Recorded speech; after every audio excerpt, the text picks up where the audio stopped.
They say some movies are just entertainment, but some movies feel cursed. In 1973, America watched in shock as a little girl from Georgetown became the face of pure evil. This wasn't just a story about demons. It was a war between faith and doubt, between humanity and the darkness waiting beyond. This is The Exorcist. The unearthly beginning, Iraq. Our journey begins not in America, but in the burning deserts of Iraq. An old priest, Father Merin, joins an archaeological dig. He uncovers something buried in the sand, a small statue of a demon, Pazuzu, the ancient spirit of plague and chaos. The sun glares red. Dogs fight violently in the dust. And Merin knows at once, evil has awakened. What begins here will end in the quiet streets of Georgetown, Washington, D.C. Life in Georgetown. Cut to America. We meet Chris McNeil, a Hollywood actress living in a Georgetown townhouse with her daughter Regan, a bright, innocent 12-year-old. At first, life seems normal.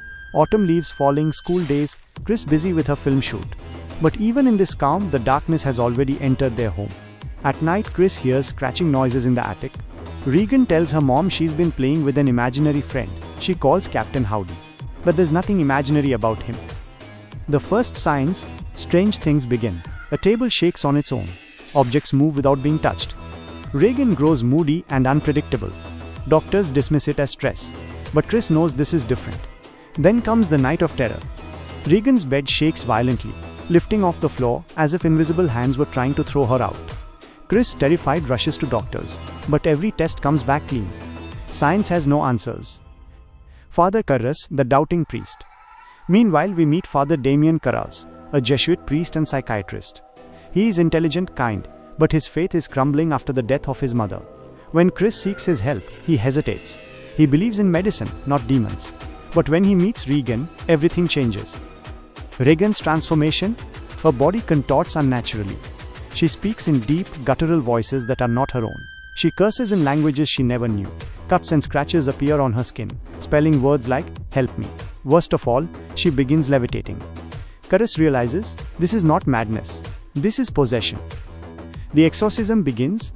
The church calls upon Father Merin, the elderly priest who faced Pazuzu before. Together with Carras, he begins the exorcism ritual. The room turns icy cold. Regan snarls, her eyes glowing yellow, her voice mocking them both. The power of Christ compels you, the priests cry, again and again, as they press the crucifix against her. The battle is brutal. Furniture crashes. Regan levitates high into the air. The demon taunts Merin with his failing health, whispers to Carras about his guilt and grief. The death of Merin. The ritual drains them. Merin, already weak, suffers a heart attack during the exorcism. Carras finds him dead, and in despair, he realizes there is only one way left. The final sacrifice. Father Carras grabs Regan, screaming at the demon to take him instead. And in that moment, the evil leaps from the child into him. Carras fights it with every ounce of strength he has, before throwing himself out the bedroom window. His body crashes down the steep Georgetown staircase. But in that sacrifice, Regan is freed. Aftermath. Regan remembers nothing. Chris, shaken but grateful, leaves Georgetown with her daughter. The priests bury Carras, honoring his final act of faith. The war between good and evil continues, but for now, the child is safe. That was The Exorcist, not just a horror movie, but America's most haunting battle with faith, fear, and the unknown. It shocked audiences in 1973, and to this day, whispers of curses surround the film itself. Was it just a story?